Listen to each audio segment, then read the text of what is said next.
What is a contingency reserve? How is it used, Carl?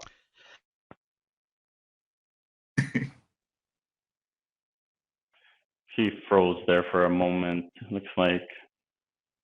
On every There we project, go. you've got on every project, you've got known knowns and you have unknown knowns. Known knowns, stuff you know is going to happen to you or might happen to you. And there's a laundry list of stuff that might happen to you. When you look at that laundry list of stuff that might happen to you, it's pretty voluminous, it's pretty significant, it's pretty substantial. The list of stuff that might happen to you is generally pretty big. And we don't want to set aside a dollar for this, a dollar for that, a dollar for this. Ideally, we want to set aside a bulk of money that is set aside, money and time, to ensure that we actually have enough set aside to handle the potential problems that may go wrong out of the stuff that we know. It's used when bad things happen within the scale and scope of the project. Tragically, a lot of people say, nope, you have a contingency reserve, you sit on it, and you wait till the end of the project.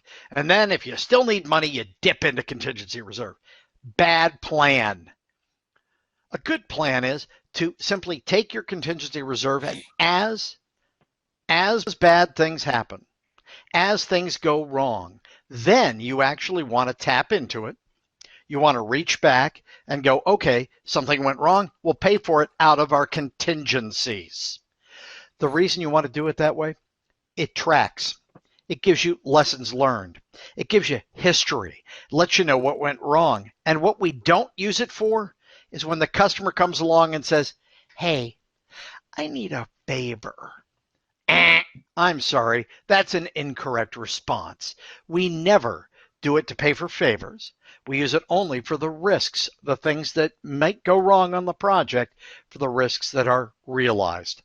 That's when we use it. And don't confuse it with management reserve, because management reserve is for basically all things biblical. Famine, pestilence, locusts, pretty much the whole 9 yards. So aside from that, when it comes to stuff in our projects, that's when and how we use contingency reserve. Very good. Thank you. Excellent. Number 20, what is quality? What is the cost of quality, David?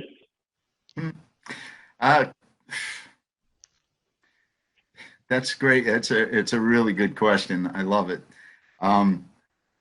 Quality for us is meeting the requirements. The reason I hesitated is because we're changing the definition currently of quality in project management. It's not just meeting the requirements, it's also making sure that the requirements meet the expectations. So quality is meeting the specifications, it's meeting the requirements, and it's meeting the specifications. The cost of quality is a simple equation. It's the summation of the cost of conformance plus the cost of non-conformance. So it's the cost of conformance is what will it cost us to decrease our reject rate? Do we have to slow down a process? Do we have to do more inspection, do more tests? Those are the kinds of things that would go into the cost of conformance. And then the cost of non-conformance is the cost to repair defects, warranty work, replacement, field replacements, things like that. Okay, very good. Thank you. Question number 21. What is RAM? How is it helpful? Carl? Well, that would be the responsibility assignment matrix, but it also goes to another acronym, if you will, and that is RACI. Responsible, Accountable, Consulting, and Informing. And it is a chart that says basically, here are our work packages, here's who's responsible. The nice thing about having a RAM chart, about having the matrix itself, is that if you just hang it on your door, anybody can walk by and go, who's responsible for task 1.2.3.7? They'll look down and they'll go, oh, it's Newman. Yeah, okay. Yeah, he's responsible. And they can then traipse down to his cube, find him, and why don't I have my stuff? And the project manager never has to get involved, which makes it a beautiful thing, which makes it a dream The nice thing about a good responsibility assignment matrix is that it lets complete transparency happen in terms of who's doing what. That's phenomenally helpful. Very good. Yeah, Newman is such a troublemaker. Yeah. Oh, he is. Yeah. You better believe it. Oh, sweet. And now you're hitting Dave's sweet spot here.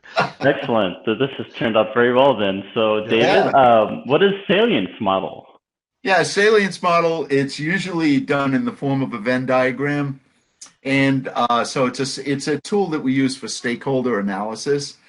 And what we want to do is think about our stakeholders in terms of how much power they yield, meaning sometimes that's associated with titled authority. But again, power really is the ability to get things done.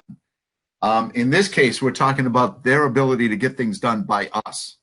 So, and then the other two factors that we often include in a Salience model is urgency and interest, meaning legitimate interest in my project. So, and then we have urgency. So let's say we take a person and we analyze that they have a high degree of power so they can get what they want from me. And they have a high degree of urgency so they can get it now, but they don't have much interest in my project. So whatever I'm doing for them right now is taking away from my ability to move my project forward. So it's good to know, right, that person exists and that that's going to start taking some of my time away. By knowing that, we can plan for it ahead of time and find ways to offset that. And the way we offset that is through a communication management plan. So the stakeholder analysis leads us to a communication management plan that's going to help us with getting information to people, ideally before they ask for it, because that way they're not constantly coming and interrupting us for information. We want to understand who our stakeholders are, what information they need, what information they want, which is often two different things, and then what information we want them to have, and then come up with a communication plan that hopefully helps us manage, somewhere. I usually shoot for around 80 to 90% of that. So in other words, without a good communication plan, without a good stakeholder analysis, the project manager is going to be suffering from interminable interruptions. With a good communication plan, we can get rid of 80 to 90% of that, and then, we have to deal with far less interruptions. We won't eliminate them completely. Excellent. Thank you, sir. Number 23, what is a risk register? Yes. What are residual risks? We couldn't have planned this any better. I know. This was intentional, by the way. So yeah, good job. Good job. Carefully crafted and designed. Absolutely, yes, yes.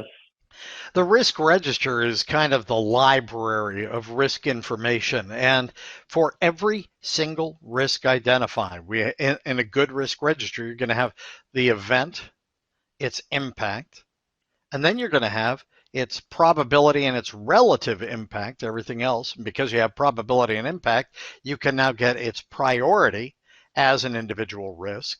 And you go across the risk register, there's a lot of other information in there. And that's why I said it's a library, because it's going to have things like the owner, who actually owns the risk, which I think is one of the greatest things you can have in a risk register, somebody to specifically shepherd a risk along. So you've got a risk owner.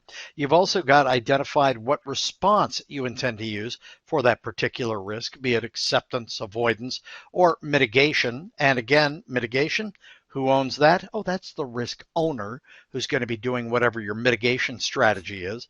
They're the ones who are going to be tracking that. So you've got the risk owner.